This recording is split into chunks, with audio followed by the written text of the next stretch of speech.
नमस्कार, मैं खुशी जायसवाल। आप देख रहे हैं उभरता समाचार। गोपीगंज कोतवाली क्षेत्र के राष्ट्रीय राजमार्ग के पड़ाव स्थित बरगदा हनुमान मंदिर के सामने उत्तर पटरी पर टेंट कारोबारी महेश जायसवाल नामक व्यक्ति के दुकान में आग लगने से लाखों की क्षति का अनुमान लगाया गया है। प्राप्त जानकारी के अनुसार बताया जाता है कि दिन शुक्रवार की रात लगभग 2 बजे दुकान के मालिक को पड़ोसी द्वारा सूचना दी गई कि दुकान में आग लग गई है। साथ ही फायर ब्रिगेड को भी जानकारी दी गई। दुकान का शटर बंद होने की वजह से आग को काबू में पाने दिक्कतें सामने आ रही थी। मालिक के पहुंचने पर फायर ब्रिगेड के जवानों ने शटर को खुलवाकर आग पर काबू पाने का प्रयास किया। तब तक अंदर रखा टेंट का सारा सामान जलकर खाक हो चुका था।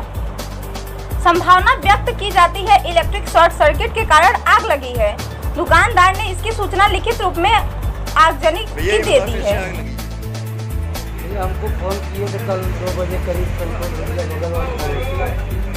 आग लग गई है। वहाँ आए तो आग लगी थी।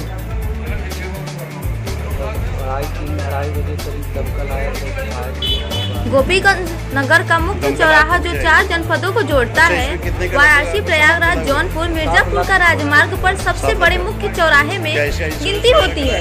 इस चौराहे पर आड़े तिरछे ऑटो चालक अपनी गाड़ियां लगाकर सवारियों को बैठाते हैं, जो जाम का मुख्य कारण बनता है, जिससे आमजनों को हो रही परेशानी मुख्य चौराहे पर जिम्मेदारों की उदासीनता के चलते जाम की स्थिति बनी रहती है। इसके चलते वाहन चालकों को आने जाने में परेशानियों का सामना करना पड़ता है। बावजूद इसके जिम्मेदार स्थिति में सुधार लाने में लापरवाही बरत रहे हैं। कस्बे के मुख्य चौराहे पर जाम की स्थिति होने के कारण चौराहे के किनारे पर लगने वाला ठेला, खोमचा, ऑटो व ई रिक्शा